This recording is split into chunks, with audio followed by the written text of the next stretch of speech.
В России происходит военный мятеж. Те, кто помнит свои ощущения от утра 24 февраля 22 года, проснулись 24 июня 23 с чувством жестокого дежавю. Снова колонны военной техники на дорогах. Снова вооруженные люди захватывают города на глазах у офигевших граждан. Снова танки на фоне мирной жизни. Вот тут стоянка прокатных самокатов, а вот тут располагается пулеметчик. Снова президент выступает с обращением. Только теперь не российская армия вторглась в Украину. Теперь группа Вагнера под командованием Пригожина идет пешим маршем по нашей стране. Теперь не Зеленский, а Путин вынужден говорить о вооруженном нападении. Существенное отличие от 24 февраля 22 года в том, что у Пригожина, не в пример российской армии, видимо, все пока получается. Города сдаются без боя, и без боя целыми подразделениями сдаются российские солдаты.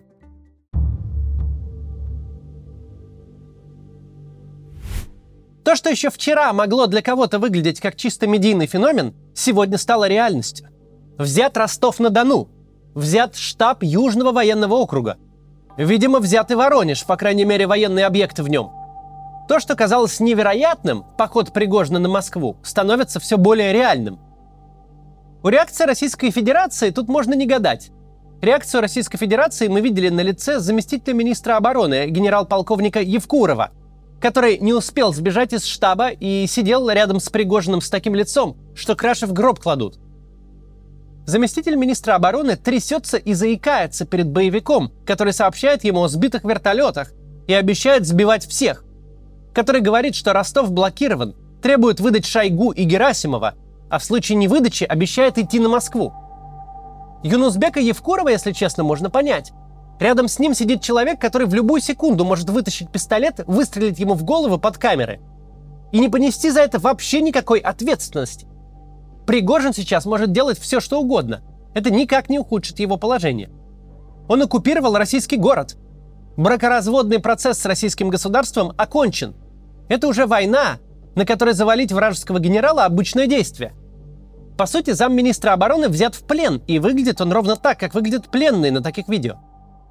Но это еще не все. С другой стороны от Пригожина генерал-лейтенант Владимир Алексеев, заместитель начальника Главного управления Генштаба, также известного как ГРУ. Суток не прошло с того момента, как этот самый Алексеев записал обращение к вагнеровцам, как обвинил их в попытке госпереворота и очень просил одуматься. А тут на требование выдать Шойгу и Герасимова, двух генералов армии, своих непосредственных начальников, он говорит «забирайте». И так лихо посмеивается, будто план «Крепость» за ночь был перевыполнен минимум на 2 бутылки. Пригожин, конечно, звездобол еще тот, и верить ему нельзя. В случае с этим персонажем нельзя верить даже своим глазам. Но давайте по фактам.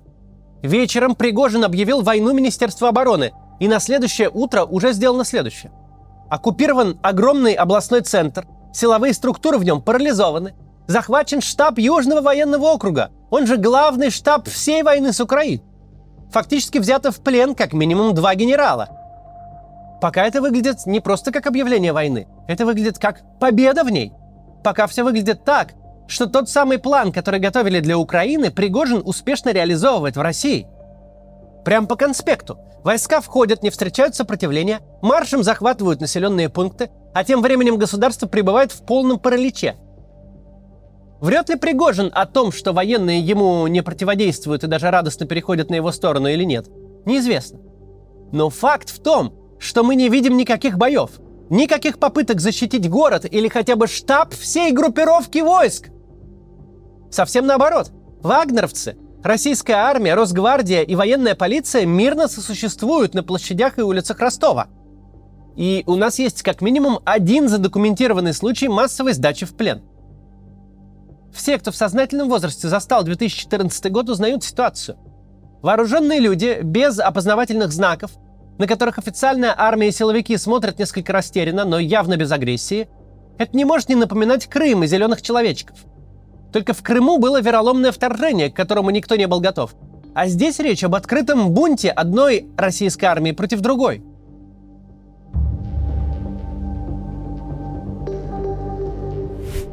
Минобороны что-то там официально скулит, упрашивает наемников проявить благоразумие и скорее выйти на связь с представителями армии и правоохранительных органов.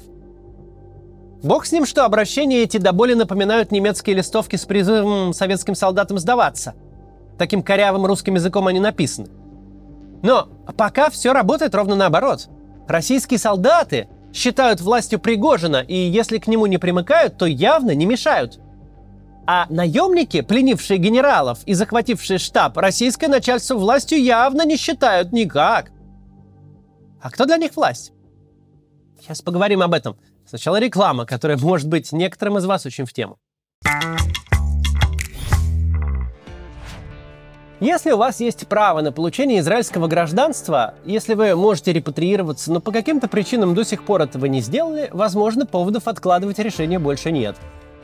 С февраля прошлого года, с начала полномасштабного вторжения в Украину, из России, Украины и Беларуси в Израиль репатриировалось более 90 тысяч человек. Тем, кто задумывается о репатриации по закону о возвращении, важно понимать вот что. Если вы начнете репатриацию прямо в России, то встанете в огромную очередь, в которой можно прождать до года. Но есть возможность пройти репатриацию, находясь в Израиле, въехав туристом, или в одной из постсоветских стран, где действуют консульские отделы НАТИ. Требования к претендентам на гражданство довольно строгие. Уже не получится, как в 90-е, принести одну бумажку, где указано, что предок еврей. Сейчас самая частая причина отказа консула как раз недостаток документов. Если у вас на руках есть не все документы или вы не уверены в подготовленном пакете, если у вас уже есть отказ консула или другие сложности, вам понадобится помощь специалиста. Один из таких экспертов – адвокат Алекс Зернопольский. Его офис занимается всеми возможными вопросами в сфере иммиграционного права в Израиле. Самой репатриации, легализации членов семей, доказательством отцовства и родства через ДНК. Да и вообще любыми сложными случаями. Вы можете позвонить на горячую линию и по промокоду КАЦ получить бесплатную консультацию и скидку в 50% на разбор ваших семейных документов и семейной истории. Контакты офиса в описании. Хочу добавить, что я сам пользуюсь услугами этого адвокатского офиса, и когда кто-то из нашей команды, ему требуется какая-то помощь, мы обращаемся именно к Зернопольскому. Так что я с удовольствием его тут рекламирую. Продолжим. Спасибо, что смотрите рекламу. Это позволяет нам оставаться независимыми и вещать тут. Так кто власть для мятежной пригожинской армии? Сейчас у них под контролем областной центр. Город-миллионник, который в 15 раз больше несчастного Бахмута. Больше Одессы. Кто в этом городе власть, если не они? Власть – это тот, кто может безнаказанно стрелять. А все формальные титулы – губернатор, мэр, начальник управления МВД или ФСБ – теряют значение, если тебе, официальному лицу, не подчиняются стоящие в городе люди с оружием. Кому вы там безопасность гарантируете, клоуны чертовы? У вас заместитель министра обороны, чиновник из топ-100 в стране, находится в полной власти вооруженных уркаганов. Вы собственный штаб, из которого вся война ведется, защитить не смогли. Так кого должны служить наемники? Кого должны служить солдаты, менты и чекисты? Кто здесь сила? С кем здесь безопасно? С вами? Да вы, угораете. Тот, кто организовал и готовил военный мятеж, предатель России, ответит за это, говорит Путин. Пути, какой грозненький. А привлекать-то к ответственности их кто будет, мил человек? Замминистра обороны, заикающийся от ужаса? Или, может быть, местный центр по борьбе с экстремизмом прислать прямо в штаб ЮВЭО? Или участкового, чтобы он на учет поставил? Ты полностью потерял контроль, как минимум над одним, а скорее уже над 2 российскими регионами. Кто в них имеет хотя бы физическую возможность выполнять твои приказы, не говоря уже об их мотивации это делать? Ты ж даже по имени Пригожина назвать боишься. Пришелец, который прочитает твое обращение вне контекста, вообще не поймет, о ком и о чем идет речь. Кто-то кого-то предал, кто-то взбунтовался, органы власти в Ростовской области почему-то заблокированы. А что случилось? Кто же эти супостаты? Пожалуй, еще более характерна реакция верхнего слоя российской политики и пропаганды. Люди, которые обычно просто в каждой бочке затычка, которым есть что сказать даже про однополый секс медведей в лесах Монтаны, как воды в рот набрали. Вы думаете, что вооруженный мятеж – это что-то невиданное и сенсационное? Нет, невиданное и сенсационное – это телеграм-канал Маргариты Симоньян, которая проигнорировала обращение Путина. Та самая Симоньян, которая всегда готова каждое слово из уст начальника с большой буквы ловить, просто упиваясь. который чисто физиологическое наслаждение получает от звуков его речи и всегда разражается десятком постов. Так вот, эта самая Симоньян ничего не писала аж со вчерашнего вечера. В ее вселенной нет ни мятежа Пригожина, ни утреннего выступления Путина.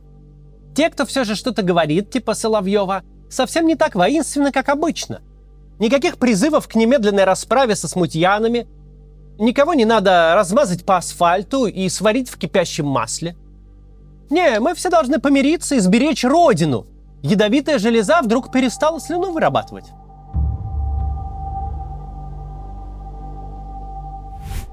Возникает ощущение, что вагнеровцы контролируют не только Ростовскую, а теперь уже и Воронежскую область. Но как-то вообще все государство замерло и наблюдает в ожидании. Надо же понять, кто победит, на чью сторону в итоге вставать. И нет ни у кого уверенности, что та сторона, которая 24 года считалась верной, одержит верх сейчас. И совсем не добавляет уверенности обращение того, кто называет себя президентом. Оно отчасти похоже на обращение Зеленского ровно 16 месяцев назад по жанру, но не по содержанию. В нашем случае мы видим жутко испуганного человека, который не имеет ни малейшего представления, что ему делать со всем, что он своими же руками нагородил. Он тупо теряет регион за регионом. Власть расползается, а угрожать бунтовщикам в реальности как-то и нечем. Мятеж — это еще полбеды. Все-таки сила государства побольше, чем у Вагнера. Но когда армия и силовики этому мятежу либо не препятствуют, либо к нему присоединяются, то это пиздец. Безвыходная ситуация. Знаете же прекрасную довоенную закономерность? Если путинский кандидат в губернаторы не побеждает сразу в первом туре, во втором он проигрывает с вероятностью равной единице. Сколько раз за 24 года случалось иначе? 0. Потому что как только граждане понимают, что выборы не бессмысленны, что начальство можно снести, они тут же немедленно это делают. Так может, мы наблюдаем то же самое, только на новом уровне? Может, как только военным и силовикам показалось, что мятеж имеет смысл, что скинуть всех этих опостылевших генералов и чинуш реально, то за это они и проголосовали по-своему? Может, система ждала все это время? Может, давно уже была на низком старте и очень хотела рассыпаться? Может, Пригожин не такой уж отчаянный безумец, как казалось еще вчера? А просто какой-то своей уголовной чуйкой все это понял? Понял, что этот режим повторит судьбу обоих своих предшественников, советского и царского. Что в критический момент никто, ни столичные хипстеры, ни свирепые силовики не будут его защищать. Что на самом деле он всех задолбал. Что любой человек, в принципе, собрав небольшую шайку, мог без проблем взять Кремль, просто не знал, что такая опция есть. Очень опасно делать такие предположения. Мятеж еще могут подавить, система еще может выстоять. Но то, что мы своими глазами видим сегодня, невозможно было себе представить ни в каком, даже самом смелом прогнозе. Да, мы говорили, что шутки с частными армиями до добра не доведут. Да, мы говорили, что рано или поздно война Пригожина с Минобороны выйдет из телеграмма в реал. Да, мы говорили, что, открывая ворота тюрем, обучая граждан насилию и делая это насилие безнаказанным, власть наскребает себе на хребет. Что они с этими ребятами еще встретятся, причем при обстоятельствах, которые им не понравятся. Да, я говорил, что Вагнер может развернуться и без боя взять областной центр, только я думал, что это будет Белгород. Я так часто об этом всем говорил, что это даже стало мемом в Твиттере. Но казалось, что это очень отдаленная перспектива, что режим должен ослабнуть намного сильнее и потерпеть больше фронтовых поражений. Воздержимся пока от прогнозов. Но давайте называть вещи своими именами. В России вооруженный мятеж. Победитель в этой истории совершенно не очевиден. Государство явно теряет управляемость. Что будет дальше, будем смотреть и описывать так быстро, как сможем. Такова ситуация на текущий момент, что обстановка сейчас меняется очень быстро. Чтобы быть в курсе, подписывайтесь на наш телеграм-канал «Объектив». Сегодня там редакция работает в чрезвычайном режиме и публикует новости, как только они появляются, и аналитику, когда она есть. Ссылка в описании. Ну, а я с вами прощаюсь. До завтра, но может быть до вечера, как пойдет.